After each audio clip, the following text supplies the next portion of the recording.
ನಮಸ್ತೆ ರೈತ ಬಾಂಧವರೇ, ಇವತ್ತು ನಾವು ಸಂಕೇತ್ ಒಂಟವಾಡಿ ಮುನಿಯಾಳ ಗ್ರಾಮ, ಇದು ಮೂಡ್ಲಗಿ ತಾಲೂಕು ಬರ್ತದೆ, ಬೆಳಗಾವಿ ಜಿಲ್ಲೆ. ಇಲ್ಲಿದ್ದೀವಿ. ಸೊ ರೈತರ ಒಂದು ತೋಟಕ್ಕೆ ನಾವು ಒಂದು ತಿಂಗಳ ಮೊದಲು ಡಾಕ್ಟರ್ ಸೈಲ್ ಕೊಟ್ಟಿದ್ದೀವಿ. ಇವರು ಸೊ ಅವರು 1 ಎಕರೆಗೆ ಮಾತ್ರ ಯೂಸ್ ಮಾಡಿದ್ದಾರೆ. ಸೊ ಅದ್ರ ಬಗ್ಗೆ ಅವರೇ ಇವತ್ತು ಮಾತಾಡ್ತಾರೆ. ನಿಮ್ಮ ಹೆಸರು? ಸಂಕೇತ್ ಒಂಟವಾಡಿ.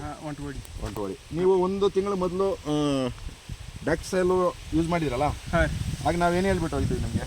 ಅವಾಗ ಬೇರೆ ಕಪ್ಪಿತ್ರಿ, ಎರಿಹುಳ ಆತವೇನಿದ್ರಿ, ಈಗ ಬೇರೆ ಕಲರು ವೈಟ್ ಆಗಿ ಬಂದೈತ್ರಿ.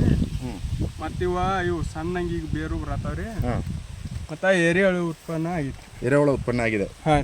ಓಕೆ, ಮೊದಲು ಡಾಕ್ಟರ್ ಸೈಲ್ ಹಾಕಕ್ಕೆ ಮೊದಲು ನಿಮ್ಮ ತೋಟದಲ್ಲಿ ಎರೆಹುಳ ನೀವು ನೋಡಿದ್ರಾ? ಇಲ್ಲ, ನೋಡೇ ಇರಲಿಲ್ಲ. ಇಲ್ಲ. ಏನಿಸ್ತು ಈಗ ಎರೆಹುಳ ನೋಡಿಬಿಟ್ಟು? ಖುಷಿ ಆಯ್ತಾ? ಹಾಂ. ಓಕೆ, ಬೇರೆ ರೈತರಿಗೆ ಏನೋ ಹೇಳಕ್ಕೆ ಇಷ್ಟಪಡ್ತೀರಿ? ಯೂಸ್ ಮಾಡ್ತೀವಿ. ಯೂಸ್ ಮಾಡಿ, ಚೆನ್ನಾಗಿದೆ, ಡೆವಲಪ್ ಆಗುತ್ತೆ. ಹಾಂ.